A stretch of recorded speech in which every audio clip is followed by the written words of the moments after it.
கடந்த வாரத்திலே நான் குடும்பமாக போரூர் திருச்சபையிலே ஆராதனையிலே கலந்து கொள்ளும்படியாக ஐக்கியத்தில் இருக்கும்படியாக கர்த்தர் உதவி செய்தார்.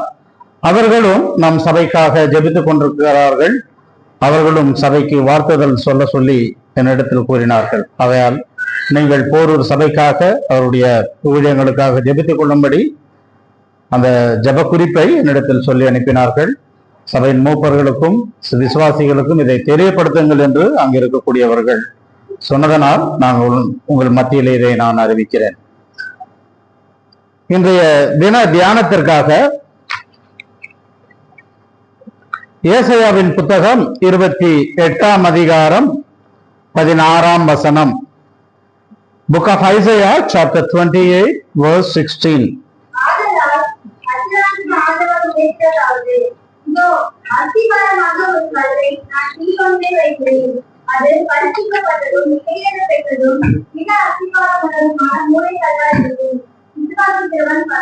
விசுவாசிக்கிறவன் பதறான். ஜெபிப்போம். எங்கள் அன்பின் பரலோக பிதாவே, இந்த காலை நேரத்துக்காக உம்மை ஸ்தோத்திரிக்கிறேன். ஆமா ஆண்டவரே, நாங்கள் உம்முடைய சமூகத்தில் இப்படியாக கூடி வர நீர் எங்களுக்கு கிருபை பாராட்டினீர். உம்முடைய ரத்தத்தினாலே கழுவப்பட்ட பிள்ளைகளாக மீட்டுக் கொண்டவர்களாக நாங்கள் ஒரு சபையாக கூடி வர கர்த்தாவே, இந்த சபையின் சிரசாக நீர் இருந்து அவயவங்களாக நாங்கள் இருக்க எங்களுக்கு நீர் உதவி செய்து வருகிறீர். ஆண்டவரே, இப்பொழுதும் நாங்கள் தியானிக்க போகிற இந்த வசனங்களை எங்களுக்கு நீர் பிட்டு தரும்படியாக நாங்கள் ஜெபிக்கிறோம். இதை புசிக்கிற நாங்கள் ஆண்டவரே, இதில் ஆவியிலே பலன் கொண்டு உமக்கென்று உண்மையை மொத்தமாக உழைக்க உதவி செய்யும். பேசுகிற அடியனுக்கு தகுந்த வார்த்தைகளை தாரும். வீணான வார்த்தைகளை அலட்டாதபடிக்கு கர்த்தாவினுடைய வாய்க்கு காவல் வையும்படியாக உம்மை கேட்டுக்கொள்கிறோம்.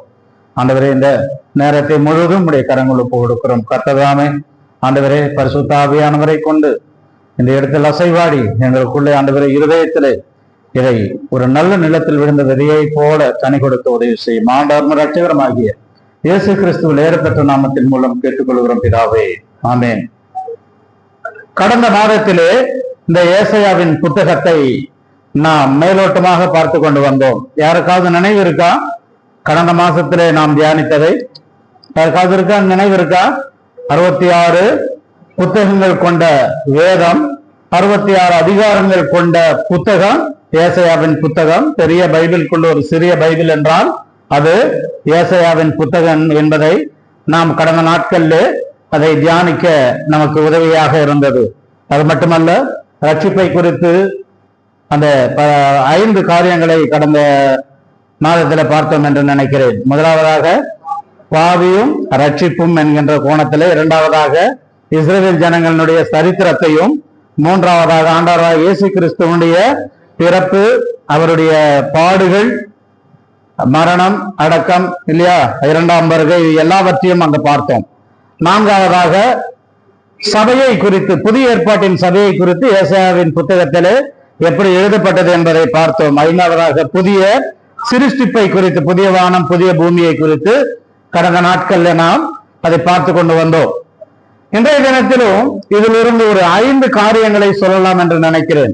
எனக்கு இந்த ஏசாயா புத்தகம் வாசிக்க இதற்குள் இருக்கக்கூடிய ஆழமான காரியங்களை பார்க்கும் பொழுது இன்னும் எவ்வளவோ ஒரு உற்சாகமாக இருக்கிறது.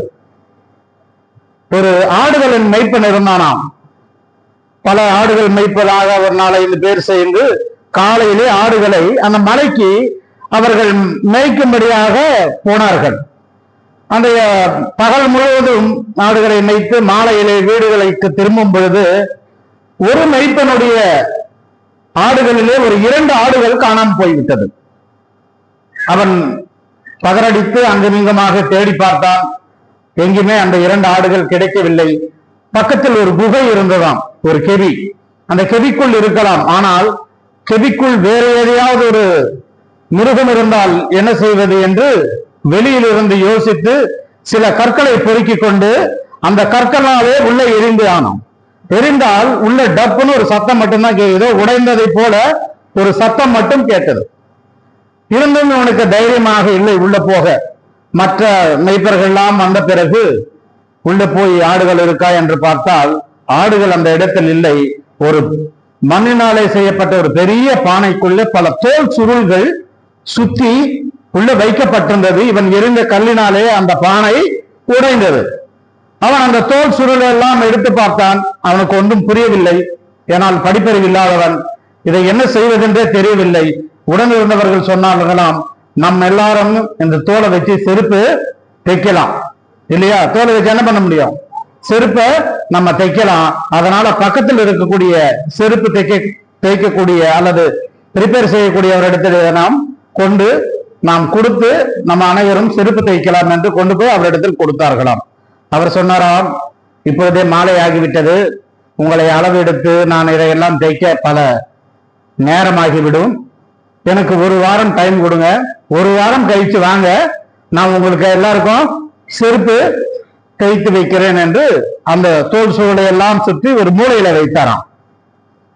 மூலையில வைத்து அடுத்த நாள் ஒரு நல்ல சயின்டிஸ்ட் படித்தவர் அந்த பக்கமாக வந்தார். அவருடைய ஷூ ரிப்பேர் செய்ய, அவருடைய செருப்பை சரி செய்யும்படியாக, காலணியை சரி செய்யும்படியாக வந்தார். வந்து இந்த ஷூ ரிப்பேர் செய்ய முடிஞ்சால் செய்து கொடு, இல்லை என்றால் எனக்கு புதிய ஒரு ஷூ எனக்கு கொடு என்று கேட்டாராம். இல்லையா, நான் இதை ரெடி பண்ணி கொடுத்துட்றேன்னு சொல்லிட்டு அந்த செருப்பு தைக்கும் தொழிலாளி அவரை ஒரு ஸ்டூல் போட்டு அமர வைத்து அந்த ஷூ ரிப்பேர் செய்து கொண்டிருக்கிறார். அப்போ இந்த சயின்டிஸ்ட் என்ன பண்ணாருன்னா, சுத்தியிலே அப்படியே அவருடைய பார்வை சுத்தி அந்த கடைக்குள்ள என்னெல்லாம் இருக்கு, பொருட்கள் இருக்கு, அப்படியே பார்க்கும் பொழுது இந்த மூளையிலே தோல் சுற்றி வைக்கப்பட்டிருந்தது.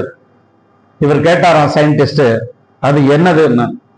யாரோ ஆடு மேய்க்கிறவங்க சில தோல் சுருள் கொடுத்தாங்க செருப்பு தைக்க, எனக்கு நேரம் இல்லாதனால உள்ள வச்சிருக்கேன், அதை நான் பார்க்கலாமா? தாராளமா பார்க்கலாம், பாருங்க ஐயா. அவர் எல்லா தோல் சுருளையும் எடுத்து பார்த்து, இது எனக்கு கொடுப்பீர்கள் என்றால் நான் நீ என்ன பணம் கேட்டாலும் கொடுத்துடுறேன். இவர் சொன்னாராம், அது வெறும் தோல், வீணா போறதுக்கு பதில் செருப்பு தைக்காங்க போட்டிருக்காங்க, இதுக்கு போய் நீங்க என்னமோ பணம் தரான்றீங்களே. இல்ல, அந்த செருப்பு தைக்க கொடுத்தாங்க இல்லையா, அவங்களுக்கு செருப்பு தைக்க எவ்வளவு பணம் ஆகுதோ அந்த பணத்தை நான் உங்களுக்கு தருகிறேன், நீங்கள் வேறொரு தோலினாலே அவருக்கு செருப்பு தைத்து கொடுங்கள், இந்த தோல் சுருள் எல்லாம் எனக்கு வேண்டும் என்று சொன்னாராம். அதற்கு அந்த தொழிலாளியும் சரி என்று சொல்லி பணத்தை வாங்கி கொண்டு தோல் சுருள் கொடுத்து விட்டாராம். அந்த தோல் சுருள் எல்லாம் வீட்டுக்கு கொண்டு போய் அதில் எழுதிய வாசகங்கள்லாம் வாசித்து பார்த்து அதிர்ந்து போனார். அதுதான் ஏசாயாவின் புத்தகம், புக் ஆஃப் ஐசையா. நீங்க கூகுள்ல வேணா போய் சர்ச் பண்ணி பாருங்க. இந்த ஸ்க்ரால், டெட் சி ஸ்க்ராலர் என்கின்ற ஒரு இதுல இருக்கும். இது இந்த தோல் சுருள் என்ற தினத்திலே அது திரும்பவும் இப்படியாக நமக்கு பதிவு செய்து இந்த தினத்திலே நம் கரங்களிலே இந்த ஏசாயாவின் புத்தகம் இருக்கிறது. இந்த ஏசாயாவின் புத்தகத்திலிருந்து நாம் கடந்த வாரத்திலே ஒரு 5 காரியங்களை பார்த்தோம். இன்றைய தினத்திலும் ஒரு 5 காரியங்களை நாம் பார்க்கலாம் என்று நினைக்கிறேன். டெட் சி ஸ்க்ராலர்ஸ் என்கின்ற அந்த இதை நீங்க படிச்சு பார்த்தீங்கன்னா உங்களுக்கு தெரியும் எப்படி இந்த ஏசாயாவின் புத்தகம் கிடைத்தது, ஆர்காலஜிஸ்ட் கையில எப்படி கிடைச்சதுன்னு. இந்த ஏசாயாவின் புத்தகத்துல ரட்சிப்பை குறித்து 26 தடவை எழுதப்பட்டிருக்கு. ரட்சிப்பை குறித்து 26 தடவை எழுதப்பட்டிருக்கு. இரண்டாவதாக நித்தியத்தை குறித்து, eternal life, eternal light, eternal என்கின்ற அந்த நித்தியத்தை குறித்து 17 தடவை எழுதப்பட்டிருக்கு. சோ எட்டர்னல் என்பது, நித்தியம் என்பது no beginning no ending, no beginning no ending.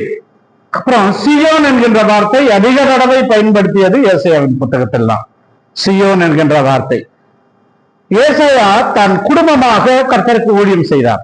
அவர் அவருடைய பிள்ளைகளுக்கு சில பெயர்கள் வைத்தார். நம் வாயிலே அது நுழையாது. ஏசாயா என்றால் லார்ட் இஸ் மை சால்வேஷன், கர்த்தர் என்று ரட்சிப்புமானவர் என்று பொருள். ஆனால் அவர் பிள்ளைகளுக்கு வைத்த பெயரை நான் வாசித்து பார்த்தேன்.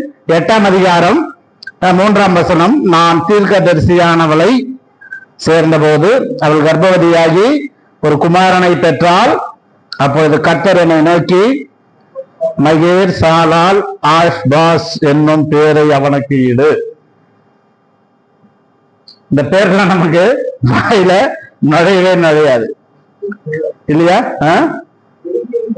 ஆமா, இப்படி பல குடும்பமாய் அவர் ஊழியம் செய்தார். 5ஆவதாக புதிய ஏற்பாடின் காலத்திலே அதிகமாய் பயன்படுத்தப்பட்ட புத்தகம் ஏசாயாவின் புத்தகம் தான். இன்றைய காலத்திலே நமக்கு அநேக விதமான வசதிகள் உண்டு. எது பழைய ஏற்பாட்டை குறித்தோ அதுக்கு முன்ன நடந்த காரியங்களை படிக்கவோ தியானிக்கவோ பலவிதமான வசதிகள் இன்றைய தினத்துல உண்டு. இன்டர்நெட் காலத்துல அன்றைய தினத்துல ஒன்றுமே இல்லை. ஆனாலும் எப்போ பல வருடங்களுக்கு நடந்த சில காரியங்களை தீர்க்கதரிசிகள் மற்றவர்களாம் நினைவில் வைத்துக் கொண்டு புதிய ஏற்பாட்டிலே அவர்கள் அதை பயன்படுத்தினார்கள். உதாரணத்துக்கு ஒரு 3 இடத்தை சொல்றார். ஆண்டவராய் இயேசு கிறிஸ்து ஜெபாலயத்திற்கு போனார். ஏன் ஜெபாலயத்துக்கு போனார்? அவர் வழக்கத்தின்படி போனார்.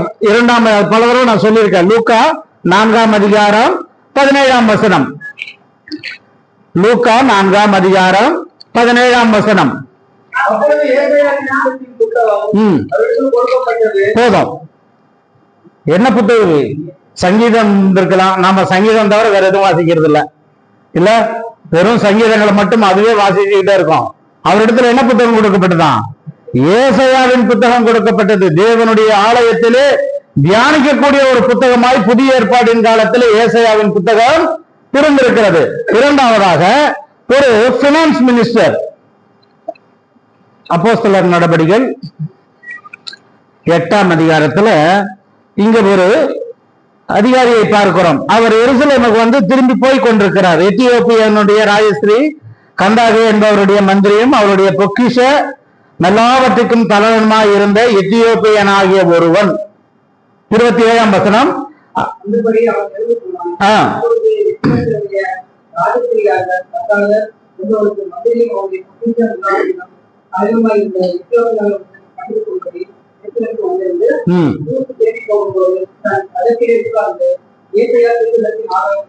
பிரயாணத்தின் நேரத்திலே அவர் ஏசாயாவின் புத்தகத்தை, இன்னைக்கு பிரயாணத்துல நீங்க ட்ரெயின்லயே பஸ்லயே பிரயாணம் பண்ணி பாருங்க. நான் அந்த 2 தான் பிரயாணம் பண்ணிருக்கேன். ஒருத்தர் கூட தலையை தூக்கி பாக்குறதே இல்ல. எல்லாரும் தலையை என்ன பண்ணிருப்பாங்க? ஏன்னா அந்த பேஸ்புக்ன்றது இப்படிதான் இருக்குமோ, தலையை குனிஞ்சு இல்ல எஃப் எப்படி இருக்கும்? தலையை குனிஞ்சுதான் இருக்கும். யாரு பார்த்தாலும் யாருக்கிட்ட தெரிஞ்ச நபர், நான் பஸ்ல ஏறும்போது எனக்கு தெரிஞ்ச நபர் பக்கத்துல இருப்பாரு. அவரை போய் கூப்பிடலான்னு பார்த்தா கூட முடியாது. அவர் செல்லு போட்டு தள்ளிக்கிட்டே இருப்பாரு, பார்த்துக்கிட்டே இருப்பாரு. அதுக்கப்புறம் 3 நாள் கழிச்சுன்னா அவங்கள பஸ்ல சந்தி பார்த்தேன் பிரதர்னா கூட வேண்டியதானே. கூப்பிட்டாலும் திரும்பி பார்க்கிற நிலைமையில நீங்க இல்ல. இப்போ பிரயாண நேரத்துல நான் இருந்த காலங்கள்ல நான் ரயில்ல அதிகமா பிரயாணம் பண்ணுவேன். ஸ்கூலுக்கு போக காலேஜுக்கு போகும்போதெல்லாம் ஒண்ணு குமுதம், கல்கி, இல்ல குமுதம், இப்படி பல புத்தகங்களை வச்சிருப்பாங்க. எல்லாரும் ஒவ்வொரு விதமா ஆனந்த விகடன் இப்படி எல்லாம் வச்சு படிச்சுக்கிட்டே இருப்பாங்க. அடுத்த வாரம் வரும்போது ஒருத்தருக்கு ஒருத்தர் மாத்திப்பாங்க. ஆனால் ஒரு கிறிஸ்தவனுடைய பழக்கம் என்ன தெரியுமா? அந்த அங்கிள் கடந்த வருடத்திலே கர்த்தருக்குள் எடுத்துக்கொள்ளப்பட்டார். ஹார்பர்ல இருக்கக்கூடிய இந்த இன்வெஸ்ட் இது இருக்கும் இல்லையா, அது என்ன சொல்லுவது, வெளியூர் நாட்டில இருந்து வர்ற இந்த பொருள் எல்லாம் பிடிப்பாங்க. கஸ்டம்ஸ்ல அட்மினிஸ்ட்ரேட்டிவ் ஆபீசர் அவர் பேர் பிரதர் ரவிசங்கர்னு, மலையாளி. அவரும் நானும் ஒன்னா தான் டிராவல் பண்ணுவோம். அவருடைய பேக்ல எப்பவுமே பைபிள் இருக்கும். அவர் வரத்துக்குள்ள நான் சீட்டு பிடிச்சி வச்சிருவேன். அப்புறம் அவர் கூப்பிட்டோன்னே வருவாரு. ஏன்னா ட்ரெயின் இங்க இருந்து ராமேஸ்வரம் ஏதோ ஒரு ட்ரெயின் வரும். அந்த ட்ரெயின்ல ஏறி உட்காந்தா பைபிள் இங்க திறந்தாருன்னா அவர் போய் பீச் ஸ்டேஷன் இறங்குற வரலாம் பைபிள் படிச்சுக்கிட்டே இருப்பாரு. நீங்க மற்றவங்க எல்லாம் பாத்தீங்கன்னா பல நாவல்கள், ராஜேஷ்குமார் நாவல் அல்லது இது மாதிரி ஆனந்த விகடன், கல்கி, குமுதமல், இல்ல சில பேர் செய்தித்தாள் எல்லாம் படிச்சுட்டு இருப்பாங்க. இந்த அந்த ஒரு கும்பல் இந்த அங்கிள் மட்டும் என்ன பண்ணுவாரு? பைபிளை படிச்சுக்கிட்டே இருப்பார். இந்த பைனான்ஸ் மினிஸ்டர் ஏசாயாவின் புத்தகத்தை அவர் வாசித்துக் கொண்டிருந்தார் என்பதாக பார்க்கிறோம். 3ஆவதாக இந்த புத்தகத்தை குறித்து கூடிய வார்த்தைகளை 1 பேதுரு 2ஆம் அதிகாரம் 6ஆம் வசனத்திலே இதே வார்த்தையை பேதுரு பயன்படுத்துகிறார். 1 பேதுரு 2ஆம் அதிகாரம் 6ஆம் வசனம்.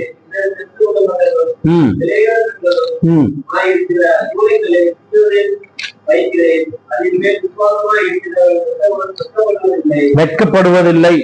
அங்கே பதறான் என்று வாசித்தோம். அதே வார்த்தைகளை எடுத்து பேதுரு இங்கே பயன்படுத்துகிறார்.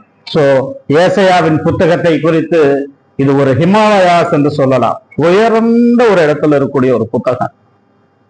அநேக உலகத்துல உயர்ந்த ஸ்தானங்கள்ல இருக்கக்கூடியதற்கு நம்ம ஊர்ல இருக்கக்கூடிய இந்த 7 அதிசயங்கள்ல தாஜ்மஹாலை குறித்து வெளியில இருக்கக்கூடியவர் பேசுவார்கள். சீனம் சுவரை குறித்து நம்ம இங்க இருக்கக்கூடியவர்கள் பேசுவோம். இப்படி அதிசயங்கள்ல எல்லா அதிசயங்கள்ல இந்த ஏசாயாவின் புத்தகம் உயர்ந்து நிற்கிறது என்பது எனக்கு புரிந்தது.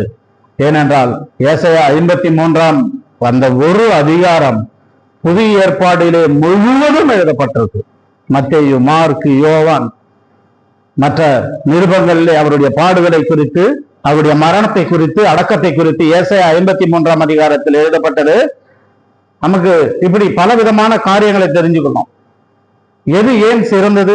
ஏசாயாவின் புத்தகம் ஏன் சிறந்தது? மற்ற புத்தகங்கள்லாம் குறைவான்றால் அப்படியாக இல்லை. ஆனால் ஏசாயாவின் புத்தகத்தில் உள்ள எல்லா காரியங்களையும் புதிய ஏற்பாடின் காலத்திலே நிறைவேற்றிக் கொண்டிருக்கிறது. ஒருவேளை நாம் இந்த கிராண்ட் கேனியன் வேலின்னு ஒரு வேலி இருக்கு, நீங்க கேள்விப்பட்டீங்களா இல்லையான்னு தெரியல. அமெரிக்காவில் இருக்குது இல்ல, கிராண்ட் கேனியன் வேலி குறித்து நீங்க படிச்சு போய், ஏன் அது அவ்வளவு உயர்ந்தது, அவ்வளவு அந்த வேலியை குறித்து அவ்வளவாக பேசப்படுகிறது தேசத்தில். அது ஒரு அந்த நேஷனல் பார்க்கை குறித்து என்றால் அந்த வேலி குறைஞ்சது 300 மைல் தூரமா. அந்த வேலி 446 கிலோமீட்டர். உலகத்துல பாருங்க எவ்வளவு ஒரு அதிசயங்கள்லாம் இருக்கு. அதனுடைய அகலம் பாத்தீங்கன்னா 10 மைல், 29 கிலோமீட்டர் குறைஞ்சது. அதனுடைய ஆழம் 1.8 கிலோமீட்டர். அதை குறித்து கடந்த நாட்களில் நான் ஒரு ஆர்டிக்கல் படிச்சுட்டு இருக்கும் பொழுது, அதுவரையிலும் எனக்கு அந்த கிராண்ட் கேனியன் வேலியை பற்றி தெரியாது. அது இருக்கக்கூடிய அமெரிக்காவில் அரிசோனா மாநிலத்துல கொலராடோ என்கின்ற ஒரு நதியில இருக்கு. இந்த நதி போய் அரித்து அரித்து அரித்து இந்த பள்ளத்தாக்கை உருவாக்கி இருக்கு. அதுக்கு ஒரு பெரிய சரித்திரம் இருக்கு. அப்போ ஏசாயாவை புத்தகத்தை குறித்து நாம் வாசிக்கும் பொழுது இதை காட்டிலும் அதிகமான காரியங்கள் இருக்கு. அதனால பதறான் கடந்த வாரத்துல சொன்ன என்னென்ன சொன்ன, அதுக்கு பல ரிலேட்டட் வேர்ட்ஸ் எல்லாம் சொன்னா இல்லையா. விசுவாசிக்கிறவன் பதறான். பதறான் என்பதுக்கு என்னெல்லாம் பொருள் சொல்லலாம்? வெட்கப்படான், அவசரப்பட மாட்டான், இல்ல விரைந்து செயல்பட மாட்டான், கலக்கமடைய மாட்டான். ஏன்? அவன் கர்த்தரின் மேல் விசுவாசம் வைத்திருக்கிறான். கர்த்தரின் மேல் விசுவாசம் வைத்தபடியினாலே. ஆனால் கர்த்தர் மேல் விசுவாசம் வைக்காமல் சில நேரங்களில் நம்ம சில தீர்மானங்களை எடுப்போம். சில தீர்மானங்கள் எடுக்கும்போது அது அழிவுக்கு நேராகவோ அல்லது நாம் கர்த்தரை விட்டு விலகும்படியாகவோ சில நேரத்தில் அவசரப்பட்டு செஞ்சிருவோம். ஏன் அவன் அவசரப்பட மாட்டான் என்று, அதாவது பதறான் என்று இந்த இடத்துல எழுதப்பட்டிருக்கு. பேதுரு எழுதும் பொழுது வெட்கப்பட மாட்டான் என்று எழுதப்பட்டிருக்கு. ஏன் அவசர காலத்தில் எடுக்கிற சில தீர்மானங்கள் எப்படி இருக்கும்? அதை நம்மை அழிவுக்கு கொண்டு போய் விட்டுடும். ஹால்ட் டிசிஷன் வாங்க ஆங்கிலத்தில். ஹால்ட் டிசிஷன் என்ன, அந்த மாதிரி ஒரு டிசிஷன் தீர்மானம் எடுத்தீங்கன்னா, ஹால்ட் என்றது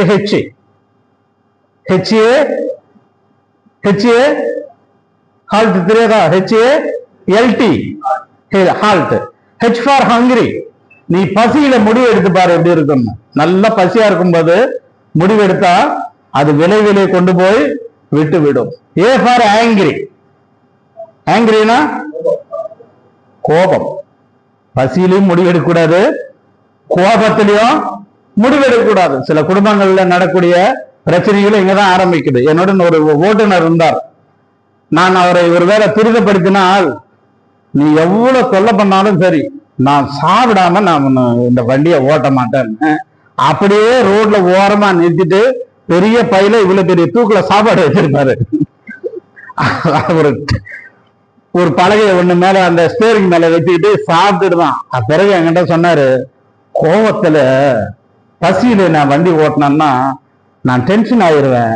அப்போ கோபத்துல வேறையா அந்த பசி மயக்கத்துல எதையாவது கொண்டு போய் வண்டியை என்ன பண்ணிடுவேன், நான் டேமேஜ் ஆக்சிடென்ட் பண்ணிடுவேன். அதனால பசியில நான் வண்டி வேலை செய்ய மாட்டேன். எனக்கு ஒரு அரை மணி நேரம் டைம் கொடு, சாப்பிட்ட பிறகு நீ எந்த இடத்துக்கு கொண்டு போக சொல்றியோ அந்த இடத்துக்கு நான் கொண்டு போய் விடுகிறேன்னு என்று சொல்வார். அதனால ஹங்கிரி, அடுத்தது ஆங்கிரி இல்லையா, ஆங்கிரி கோபத்தில் இருக்கக்கூடிய டிசிஷனும் தவறாய் முடிந்து விடும். மூன்றாவதாக எல் லோன்லி, தனிமையில ஐயோ எனக்கு யாரும் இல்லை, எல்லாரும் இருப்பாங்க, எல்லாரும் என்னை கையை விட்டுட்டாங்க, என்னை தேற்றுவார் ஒருவரும் இல்லை, என் நிலைமை என்னுடைய பொருளாதார நிலைமை ரொம்ப பலவீனமாய் போச்சு, ஏன் கர்த்தர் நம்மை சபையாய் கூட்டி சேர்த்தார், ஏன் ரட்சிக்கப்பட்டோம், வேதத்தை வாசிக்கிறோம், வீட்டில இருந்து ஆராதிக்கலாம், வீட்டில இருந்து ஜெபம் பண்ணலாம், வீட்டிலேயே பைபிள் வாசிக்கலாம், ஏன் இப்படி சபையாக நாம் கூடி வர வேண்டும்? 133 சங்கீதம் 1 வசனத்துல என்ன வாசிக்கிறோம்? இதோ சகோதரர்கள் ஒருமித்து வாசம் செய்யணும். அப்போ லோன்லியா இருந்து சில முடிவுகள் எடுக்கக்கூடாது. தனிப்பட்ட முறையில எந்த மனிதனும் முடிவு எடுக்கக்கூடாது. அதனால்தான் கர்த்தர் கூட்டி சேர்த்து மூப்பர்களாக உதவிக்காரர்களாக வைத்திருக்கிறார். சேர்ந்து ஆலோசித்து முடிவு எடுக்கணும் இல்லையா? தனிமையிலே நீ எடுக்கக்கூடிய முடிவு அது விபரீதத்தில் கொண்டு போய் விட்டுவிடும். நான்காவதாக HALT, ஹால்ட் என்ன அர்த்தம்? டீக்கு என்ன பொருள்? டயர்டு. சோர்வா இருக்கும் பொழுது முடிவெடுக்கக்கூடாது. சோர்வா இருக்கும் போது முடிவெடுக்கக்கூடாது. இதுக்கு உதாரணமாக கடந்த மாதத்திலே ராஜாவை குறித்து தியானித்தோம். யார் அந்த ராஜா? சவுல் ராஜா. பழைய ஏற்பாடிலே சவுல் ராஜாவை குறித்து நாம் தியானித்தோம். சவுல் ராஜா எடுத்த முடிவு கோபத்திலே அவன் சோர்வக்கா 7 நாள் காத்திருந்தான். அந்த சோர்வு இருந்தது. அதற்கு பிறகு நேரத்திற்கு சாமுவேல் வரவில்லை என்ற கோபம் இருந்தது. ஜனங்களை தன்னை சுற்றி வந்து விட்டார்கள் மற்ற சத்துருக்கள் எல்லாம் என்கின்ற அவன் இருக்கக்கூடிய அந்த நேரத்தில் எடுத்த முடிவு, ஆசாரியன் செய்யக்கூடிய வேலையை ராஜா செய்ததினால் ஆண்டவர் அவனை சொன்னார், உன்னுடைய ராஜ்யபாரம் உன்னை விட்டு நீங்கிற்று. அதற்கு பிறகு 30 வருடத்துக்கு மேலே ஆண்டவர் அவனுக்கு நேரத்தை கொடுத்தார். ஆனால் ஒரு நாளும் தான் விழுந்து போன இடத்தை அவன் திரும்பியும் பார்க்கவில்லை. தன் ஜனங்களை ஆளுவதை காட்டிலும் தாவீதை துரத்துவதே அவனுடைய வேலையாக இருந்தது. கடைசியிலே சவுல் ராஜா தன்னைத்தானே அவன் ஒரு பெரிய பட்டயத்தினாலே குத்தி கொண்டு தற்கொலை செய்து கொண்டு மரித்து போனான் என்று பார்க்கிறோம். இன்றைய தினத்திலே புதிய ஏற்பாட்டிலே ஒரு நபரை பார்க்க போகிறோம். புதிய ஏற்பாட்டிலே இன்னொரு நபரை இதை பார்க்க போகிறோம்.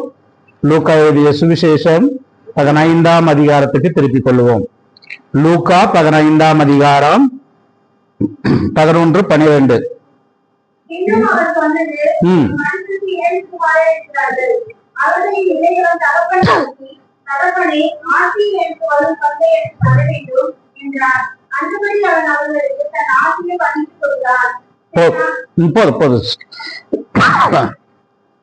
இது அனைவருக்கும் அறிமுகமான இந்த கதை எல்லாருக்கும் தெரிந்தது இல்லையா? இதை பல நாட்களாக நாம் தியானித்துக் கொண்டிருந்தோம். மூத்த குமாரனை குறித்து ஒரு நாள் தியானித்தோம். இப்படி பல விதங்களாக கோணத்தில் இதை தியானித்தோம். இந்த இடத்துல இந்த விசுவாசிக்கிறவன் பகரான் என்கின்ற அந்த வார்த்தைக்கும் இங்கே எந்த சம்பந்தமும் இல்லை. அதனால நாம் வேதத்தை வாசிக்கும் பொழுது ஒண்ணு எழுத்துப்பூர்வமா வாசிச்சா நமக்கு புரியாது. சில நேரங்கள்ல ஆவிக்குரிய ரீதியாக நாம் ஜெபித்து வாசிக்கும் பொழுது இன்னொரு கோணத்துல அது நமக்கு புரியும்படியாக இருக்கும். இங்கே 2 குமாரர்கள் இருந்தார்கள். ஒரு மனுஷனுக்கு 2 குமாரர் இருந்தார்கள். அவர்களில் இளையவன் தகப்பனை நோக்கி, தகப்பனே, ஆஸ்தியில் எனக்கு வரும் பங்கை எனக்கு தர வேண்டும்.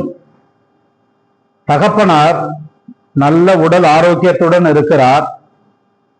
அவர் எல்லா காரியங்களையும் முன்னின்று செய்யக்கூடிய நிலைமையிலே இருக்கிறார். அப்படிப்பட்ட ஒரு தகப்பனாரிடத்தில் போய் ஆஸ்தியை பிரித்து கொடு என்று கேட்பது எந்த விதத்திலும் சரியானது அல்ல. ஒன்று, தகப்பனாராக பார்த்து என்னுடைய ஆஸ்தியை நான் இருக்கும்போது ஒருவருக்கு பிரித்து கொடுக்க வேண்டும் என்று அவராக முடிவெடுக்க வேண்டும். அல்லது அவர் முதிர் வயதிலே அவசான காலத்திலே ஒரு வேலை இருக்கும் பொழுது படுக்கையில் இருக்கிறார் என்றால் அப்பொழுது முடிவெடுக்கலாம்.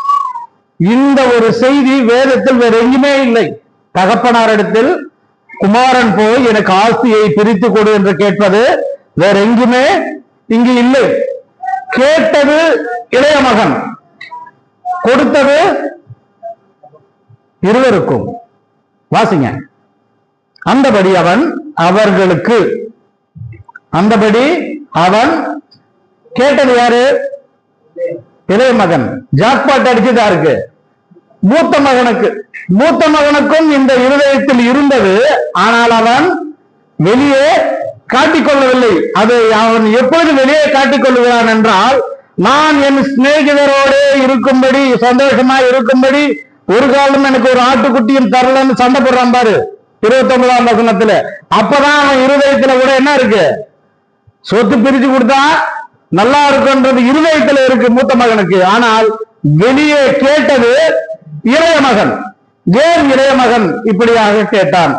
என்ன இந்த இளைய மகனை குறித்து ஒரு சிறு காரியங்களை தியானித்து நாம் முடித்து விடலாம். 13ஆம் வசனத்திலே சில நாளைக்கு போறோம், பிரித்து கொடுத்தாச்சு, உடனே போக வேண்டியதானே. அப்ப எங்க இருந்தான்? சில நாள் அந்த வீட்டுக்குள்ளே இருக்கான். யோசித்து பாருங்க, இன்னும் அந்த வீட்டுக்குள்ளேயே இருக்கான். செல்பிஷ், சுயநலவாதின்னு சொல்லலாம். ஏன் சுயநலவாதி? ஏன் அப்பா கிட்ட அதை பிரிச்சு கொடுக்க சொன்னாரு? இந்த அப்பா எப்ப பார்த்தாலும் படி படி என்றாரு. இன்னும் ராத்திரி 8 மணிக்கு 9 மணிக்கு இன்னும் வெளியே எதுக்கு சுத்துறான்னு கேக்குறாரு. உனக்கு ஏதாவது எனக்கு பேக்கெட் மணி கேட்டேன்னா எதுக்கு உனக்கு செலவுக்கு? நான் தான் எல்லாத்தையும் செலவு பண்றேன்னு கேக்குறாரு. இந்த வீட்டுல இருக்கவே முடியல. இந்த வீட்டுல என்ன இல்லை? எனக்கு சுதந்திரம் இல்ல. தகப்பனார் இடத்துல என்ன இல்ல? சுதந்திரம் இல்ல. எப்ப பார்த்தாலும் என் ஃப்ரெண்ட் பாரு எப்படிப்பட்ட பிராண்டட் ஷர்ட் எல்லாம் போட்டிருக்கான், எனக்கு கூட்டிட்டு போய் ஏதோ ரெடிமேட்ல சேல்ஸ்ல கிடைக்கிற 2 சட்டை பேண்ட் வாங்கி தராரு. இந்த வீட்டுல எனக்கு சுதந்திரமே இல்லை. பேருதான் நாங்க நல்லா இருக்கிறோம்னு வெளியே இருக்கிறவங்க சொல்றாங்க, ஆனா எனக்கான சுதந்திரம் இந்த குடும்பத்திலே இல்லை. யோவான் 14ஆம் அதிகாரம் 2ஆம் வசனமா, என் தகப்பன் வீட்டில் அநேக வாசஸ்தலம். அப்போ பரலோகத்துல நமக்காக வாசஸ்தலம் ஆண்டவர் ரெடி பண்ணிட்டு இருக்காரு. அந்த வாசஸ்தலம் வேற ஒன்றும் இல்ல, இந்த சபை தான் அங்க போகுது. இந்த சபை தான் அங்க எடுத்துக்கொள்ளப்பட போகிறது. இந்த வாசஸ்தலத்துல நீ எப்படி இருக்கியோ இதுதான் பரலோகத்திலேயோ இருக்க போகுது. எப்ப பார்த்தாலும் திட்டிகிட்டே இருக்காரு. இந்த மூப்பர் எப்ப பார்த்தாலும் அடிச்சுக்கிட்டே இருக்காரு. எப்ப பார்த்தாலும் எங்களை கண்டிக்கிறாரு. அந்த சபையில பாரு, போன உடனே எங்களை அப்படியாக எங்களை அரவணைக்கிறாங்க, கூப்பிடுறாங்க. சபைக்குள்ள இருக்கக்கூடிய சலசலப்பான காரியங்கள். எப்ப பார்த்தாலும் என் பிள்ளையே அடிக்கிறாரு. எப்ப பார்த்தாலும் இந்த குடும்பத்தை தான் பேசிட்டு இருக்காரு அவரு. கண்டிப்பு என்பது மிகவும் சபைக்கு அவசியமானது. எல்லா குறைகள் இப்போ குடும்பத்துல குறையில்லாத என் பிள்ளைகள் இடத்துல என் குறைய கேட்ட சொல்லுவாங்க, ஏன் என்னை விட்டு போகல? அது குடும்பம், பொறுத்துக்கிட்டு தான் போய் ஆகணும். நான் ஏன் என் பிள்ளைகளிடத்துல இருந்து வெளியே போகல? என் பிள்ளைகளிடத்துல குறை இல்லையா? இருக்கு, போக முடியாது. அதுதான் குடும்பம். இதை விட மாமியார் மருமகள் இடத்துல கேட்டீங்கன்னா குறைய நிறைய வச்சிருப்பாங்க, வெளியே கொண்டு போய் சொல்லுவாங்க. யாருமே பிரிஞ்சு போக மாட்டாங்க. ஏன் பிரிஞ்சு போக மாட்டாங்க? அது ஒரு குடும்பம். பிலிப்பியர் 4:19 வரை அங்க பவுல் ஒரு வார்த்தை எழுதுறாரு. பிலிப்பியர் 4:19 நீட்ஸ் என்கின்ற அந்த வார்த்தை ஒரு ஆங்கிலத்துல வாசிங்க.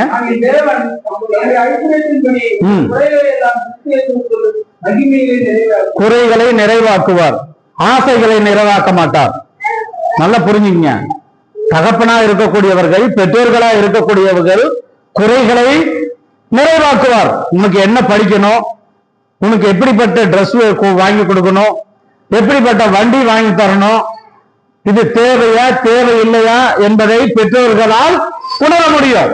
ஆனால் நான் என்ன நினைக்கிறேன், இதை விட லக்ஸூரியான வாழ்க்கை, சொகுசான வாழ்க்கை வாழ வேண்டும் என்று நினைக்கிறேன்.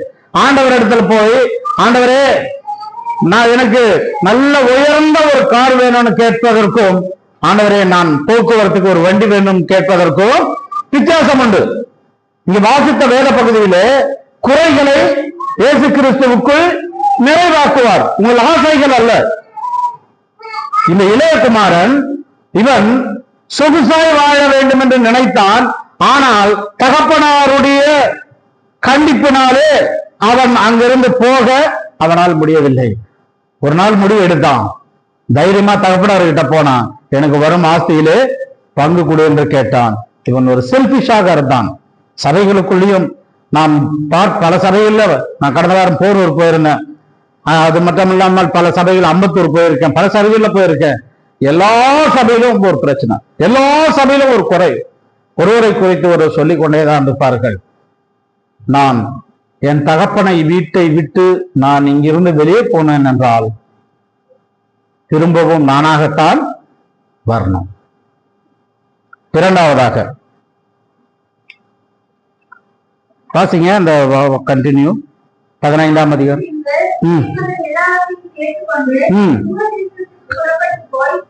போதும், தூர தேசத்திற்கு போனான். எங்க தூர தேசம், பக்கத்து தெருவில் குடியிருந்திருக்கலாமே, இல்ல பக்கத்து ஊர்ல குடியிருந்திருக்கலாமே, தகப்பனாருடைய பார்வையில இருந்திருக்கலாம், குடும்பத்தாருடைய பார்வையில இருந்திருக்கலாம். Separated life. இவங்களோட இருந்தா நான் நினைச்சபடிலாம் வாழ முடியாது. நான் ரொம்ப ஜாலியா என்ஜாய் பண்ணலாம்னு நினைக்கிறேன். என்னுடைய லைஃப் நான் என்ஜாய் பண்ணணும். ஐசோலேஷன், ரொம்ப தூரமா போயிட்டான். தேவனை விட்டு மனிதன் மிக தூரமாய் போய்விட்டான். கர்த்தர் அவனை தேடி வந்தார். ஆண்டவராகிய இயேசு கிறிஸ்து சொன்னார், நான் உங்களை தெரிந்து கொண்டேன், நீங்கள் என்னை தெரிந்து கொள்ளவில்லை. நான் உங்களை நேசித்தேன். எப்படி நேசித்தாரு? நீங்கள் ரோமர் 5ஆம் அதிகாரம் 8, நாம் இன்னும் பாவிகளா இருக்கலே, பலவீனர்களா இருக்கக்கூடியலே, இல்லையா, சத்துருக்களா இருக்கக்கூடியலே அவர் நமக்காக சிலுவையிலே அவர் மரித்தார். அப்போ ரோமர் 5ஆம் அதிகாரம் 8ஆம் வசனத்துக்கு பிறகு இருக்கு அதெல்லாம். அப்போ தூரமாய் போய்விட்டான். அவருடைய கண் பார்வை கூட இருக்கக்கூடாது. இவர் பக்கத்துல இருந்தாலும் எனக்கு தொல்லை. இப்படிப்பட்ட மனுஷனை விட்டு நான் வெகு தூரம் போய் எனக்கு இருக்கக்கூடிய ஆஸ்தியை நான் அங்கே செலவழித்து என்னுடைய லைஃபை நான் அனுபவிக்க வேண்டும், என்னுடைய வாழ்க்கையை இன்பமாய் அனுபவிக்க வேண்டும் என்று நினைத்தார். மூன்றாவதாக வாசிங்க, கண்டினியூ பண்ணுங்க அந்த வார்த்தைய.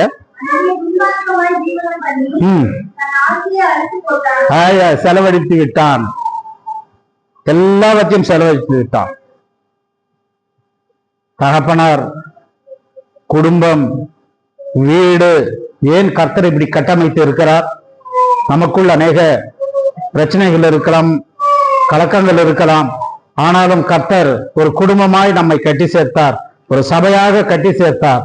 ஆனால் இங்கே எனக்கு சுதந்திரம் இல்லை, நான் நினைத்தபடி வாழ முடியல, இந்த வீடு எனக்கு வேண்டாம், நான் வெளியே போனா நான் நல்லா சம்பாதிப்பேன், நல்ல வியாபாரம் பண்ணுவேன், இவர் எப்ப பார்த்தாலும் என்னை கட்டியே போட்டிருக்காரு, நான் வெளியே போய் எவ்வளவு எல்லாம் ஐடியா வச்சிருக்கேன், இந்த என்னுடைய வியாபாரத்தை எப்படி நான் அதிகப்படுத்துவது, இதனால் வரக்கூடிய லாபத்தை என்ன பண்ணுவதெல்லாம் யோசித்திருக்கேன். முயற்சி எடுத்தான், செலவழித்து விட்டான். முயற்சி எடுத்தவன் செலவழித்து விட்டான். எபிரேயர் 13ஆம் அதிகாரம் 17ஆம் வசனத்திலே ஒரு வார்த்தை இருக்கு. பவுல் எழுதுகிறார், எபிரேயர் 13:17,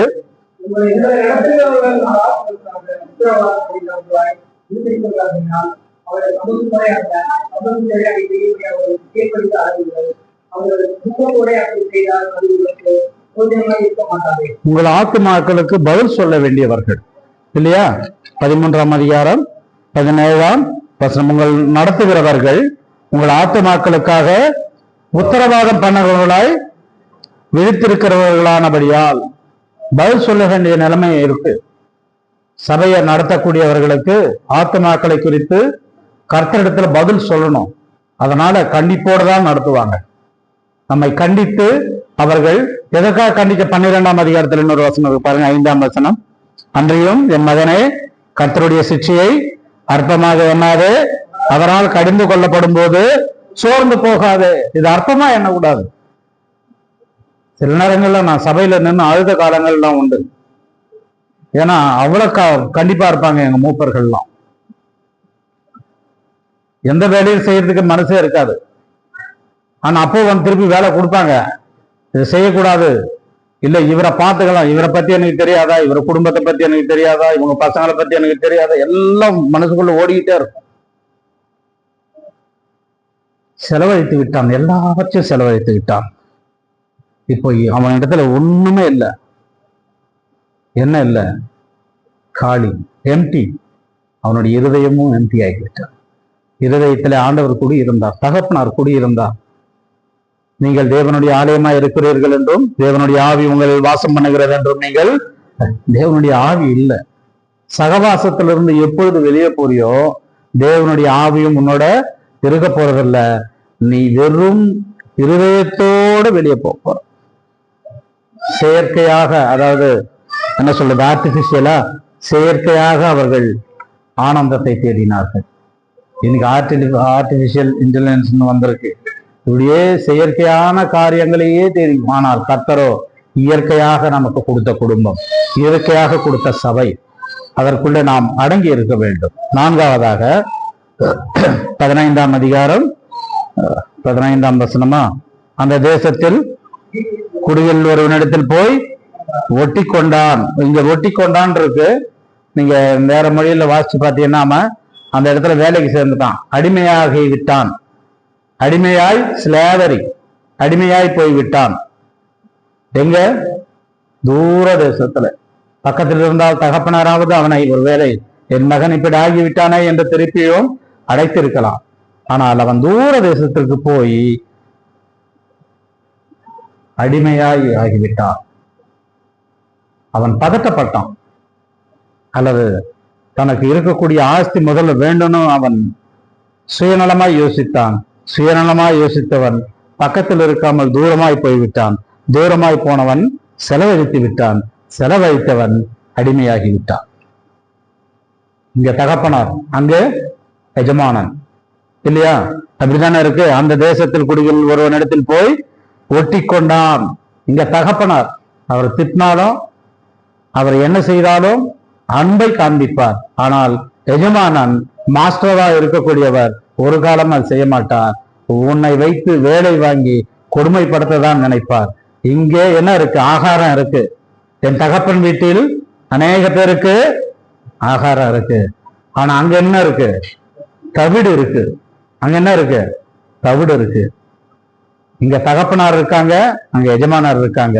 இங்க ஆகாரம் இருக்கு, அங்க தவிடு இருக்கு. இங்க உதவி செய்ய ஆட்கள் இருக்கு, அங்க அவன் தனிமையாய் அவனே வேலை செய்ய வேண்டும். இப்படிப்பட்ட ஒரு நிலைமை. இங்க வீடு இருக்கு, அங்க எங்க இருந்தான்? வயல்ல இருந்தான். இல்ல, வாசிங்க 15ஆம் வசனம். ஆமா, எங்க அனுப்பினா? வயல்ல கிடக்கிறான். இங்க நல்ல ஏசி ரூம். தகப்பனார் தனக்கு தேவையான ஒரு பெட் எல்லாம் வாங்கி கொடுத்துட்டாரு. எல்லா வசதிகளும் உண்டு.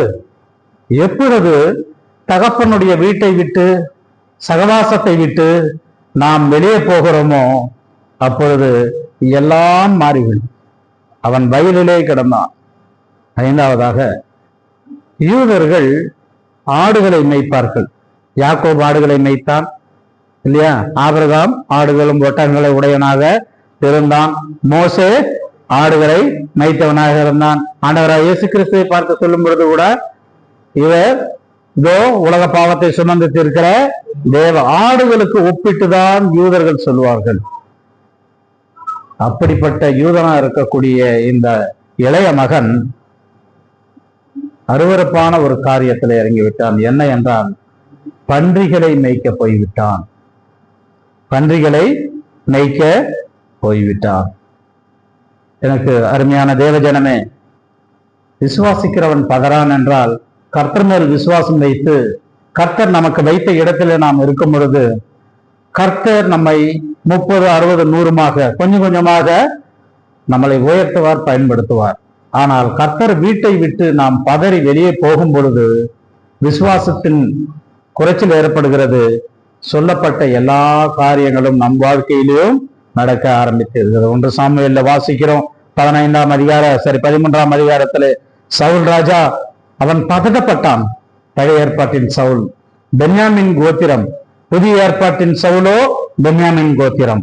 ஆனால் அவன் கர்த்தரை விட்டு விலகிவிட்டான். புதிய ஏற்பாட்டின் சவுல் பவுலாக மாறி கர்த்தருக்காக ஊழியம் செய்தான் என்று கடந்த நாட்களிலே பார்த்தோம். இந்த 15ஆம் அதிகாரத்துல இந்த ப்ராடிகல் சன், இந்த இளையகுமாரன், அவன் தவறி போனான், பதறி போனான், எல்லாவற்றையும் இழந்து விட்டான்.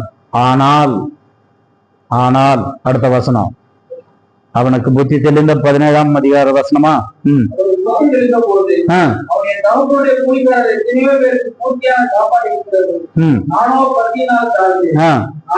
நான் எழுந்து, ஒரு கிறிஸ்தவன் விழுவது அங்கே கிடப்பதற்கல்ல, பிசாசுக்கு அடிமையாய் கிடப்பதற்காக அல்ல.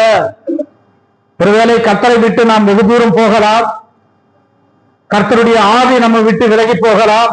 ஆனால் நாம் ஆண்டவரை விட்டு விலகி போகும் பொழுது நமக்கு தெளிந்த புத்தி வந்தவுடன் அந்த இடத்தை விட்டு எழுந்திருக்கிறோம்.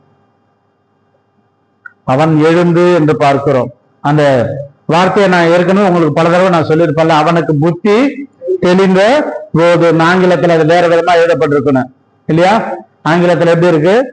He came himself, அவனுக்குள்ள அவன் வந்தான். அது வரலாம் அவனுக்குள்ள அவன் இல்ல. இங்க ஆங்கிலத்துல அந்த வார்த்தை பயன்படுத்திருக்கு.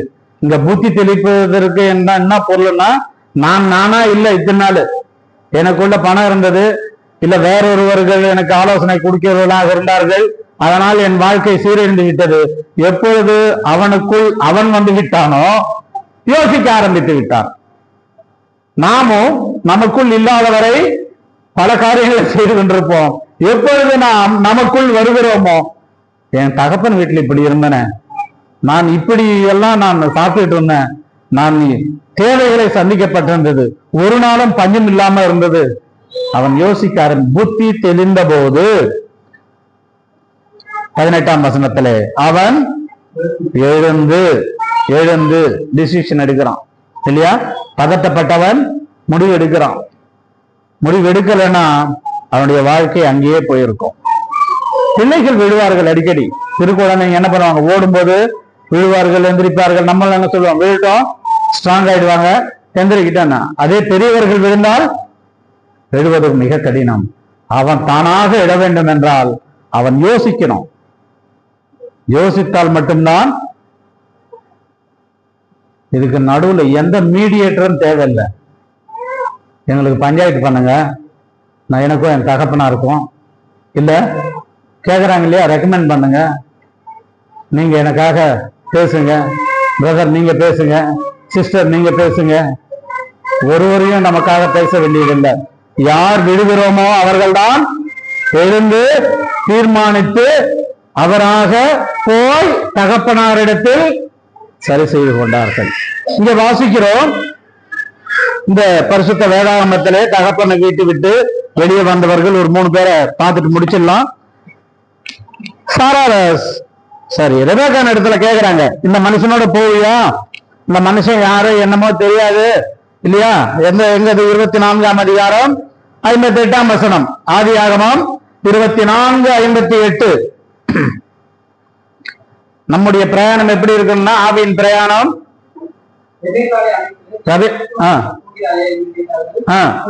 போகிறேன் என்றால் இருந்தாலும் அந்த இடத்தை விட்டு, என்ன தெரியும், எப்படியா இருந்தாலும் நான் மாமியார் வீட்டுக்கு போய் தான் ஆகணும் இல்ல? அது ஒரு நல்ல தீர்மானம். நாம் இருக்கக்கூடிய இடம் எதுன்னு முடிவெடுத்து அந்த இடத்திற்கு நம் பிரயாணம் போயிடணும். ரெபெக்காள் உடனே முடிவெடுத்தான், நான் போகிறேன் என்றால். யோசிக்கவே இல்லை. குடும்பமாவது யோசிக்க நேரம் கேட்டாங்க. ஆனால் ரெபெக்காள் உடனே முடிவெடுத்து விட்டாள். ரூத்தின் புத்தகம் 1 அதிகாரம் 16ஆம் வசனம். ரூத்தின் புத்தகம் 1 அதிகாரம் 16ஆம் வசனம்.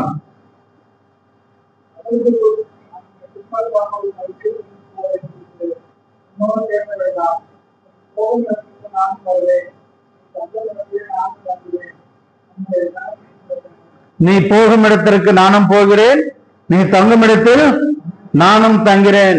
அவள் எழுந்து புறப்பட்டான். நம்ம தேசத்துல இருக்கக்கூடாது. என்னுடைய மாமியா எங்க இருக்காங்களோ அதே இடத்துலதான் நான் இருக்கணும். முடிவு எடுத்தால் ஆசீர்வதிக்கப்பட்டால். இப்போ ரெபெக்காள் ஆசீர்வதிக்கப்பட்டால், கர்த்தராலே ஆசீர்வதிக்கப்பட்டால். ரூத்தை பார்க்கும் பொழுது அவளும் ஆசீர்வதிக்கப்பட்டாள். தாவீது ரூத்தின் வம்சத்திலே வரும்படியாக ஆகிவிட்டது. மூன்றாவதாக லூக்கா 15:18 வாசிச்சோம். நான் எழுந்தவன் புறப்பட்டான். எதற்காக புறப்பட்டான்? தன்னுடைய எல்லா தோல்விகளை அறிக்கையிட அவன் புறப்பட்டான். நான் தவறு செய்து விட்டேன், நான் அவசரப்பட்டு விட்டேன், என் தகப்பனை விட்டு வெளியே போய்விட்டேன், என் தகப்பனார் எவ்வளவு துக்கத்துடன் இருப்பாரோ தெரியாது. அவன் எழுந்தவன் புறப்பட்டவன் தகப்பனாரோடு சேர்ந்து கொண்டான். வழியிலே எந்த மீடியேட்டரும் வைக்கல, வழியிலே யாரையும் கூட்டிட்டு போல. எப்பொழுதுமே நாம் கர்த்தருக்கு விரோதமாகவோ சபைக்கு விரோதமாகவோ சில காரியங்கள் செய்யும் பொழுது நாம் நேரடியாக வந்து அந்த மனிதரை பார்த்தால் அது சபை கர்த்தருடைய சமூகத்திலிருந்து நாம் அறிக்கையிட்டு சரி செய்து கொள்ளும் பொழுது ஆசீர்வதிக்கப்பட்டவர்களாக இருப்போம். அதனால அதிகமாக ஆசீர்வதிக்கப்பட்டார்கள். நம்முடைய வாழ்க்கை, நம்முடைய பிரயாணத்திலே அவர்கள் எழுந்து புறப்படும் பொழுது விசுவாசத்துடன் புறப்பட்டால், ரெபேக்காள் விசுவாசத்துடன் புறப்பட்டால், அங்கே யார் இருக்கா, எப்படி இருப்பா தெரியாது, என் கர்த்தர் என்னுடன் இருக்கிறார் இல்லையா? நாம் நம்பிக்கையோட புறப்பட வேண்டும், அன்புடன் புறப்பட வேண்டும். அப்பொழுதுதான் நாம் செய்ததை திரும்பவும் சரி செய்ய முடியும். நம்முடைய கர்த்தராகிய இயேசு கிறிஸ்துவனுடைய சமூகத்திலே நாம் இப்பொழுது சேர்ந்திருக்கிறோம். கர்த்தர் நமக்குள்ளே வந்தவர்கள் வளர்ச்சி அடையாமல் அப்படியே இருக்கிறோம். கர்த்தருக்குள்ள வர்றோம். சகோதரன் அனௌன்ஸ் பண்ணாரு, ஞானஸ்தானத்துக்கு ஆவிக்குரிய ரீதியாக வளர்ச்சி பெறணும், growth வேணும், வளர்ச்சி வேணும் ஆண்டவருக்குள்ள. எப்படி? வந்த உடனே வளர்ச்சி அல்ல, படிப்படியாக 30, 60, 100 கனி கொடுத்ததாக பார்க்கிறோம். அவன் விளைச்சலை பார்க்கிறோம். எப்பொழுது கர்த்தருக்குள்ள வளர்கிறோமோ அதை முன்னேற்றத்திற்கு வழிவகுக்கும். புரோகிரஸுக்காக போயிடும், முன்னேற்றத்துக்கு வழிவகுத்து விடும். எப்பொழுது முன்னேற்றத்தை நோக்கி போகிறோமோ வாழ்க்கையிலே சக்சஸை பார்க்கலாம், வெற்றியை பார்க்கலாம். இந்த இளைய மகன் அவன் எழுந்தவன் தீர்மானம் பண்ணினவன் தகப்பனை வீட்டை தேடி வந்தான். தகப்பன் வீட்டை தேடி வந்தவன் தான் திரும்பவும் சரி செய்யப்பட்டான். அவன் வேலைக்காரர்கள் ஒருவன் அல்ல, திரும்பவும் குமாரனாகவே அவனை தகப்பனார் சேர்த்து கொண்டார். விசுவாசிக்கிறவன் பதறான். ஒருவேளை பதற்றப்பட்டு அவசரப்பட்டு நாம் எடுக்கக்கூடிய சில முடிவுகள் அது விசுவாசம் அல்ல, நம்முடைய சுயநலம். நம்முடைய சுயநலத்தினாலே நாம் கர்த்தரை துக்கப்படுத்துகிறோம். கண்களை மூடுவோம். பிறகு சித்தமானால் இன்னும் நாம் அடுத்த தடவை பார்க்கும் பொழுது அந்த ஏசாயாவின் புத்தகத்திலிருந்து இன்னும் பல காரியங்களை கற்றுக்கொள்ளலாம். கண்களை மூடுவோம், கர்த்தரை நோக்கி பார்ப்போம். வேதத்திலிருந்து ஏசாயாவின் புத்தகம் நமக்கு எவ்வளவு ஒரு தெளிவான ஒரு காரியத்தை கற்றுக் கொடுக்கிறது என்பதை மட்டுமாக தியானிக்க கர்த்தர் உதவி செய்தார். கர்த்தர் தாமே இந்த வசனத்தை ஆசீர்வதிப்பாராக. ஆமென்.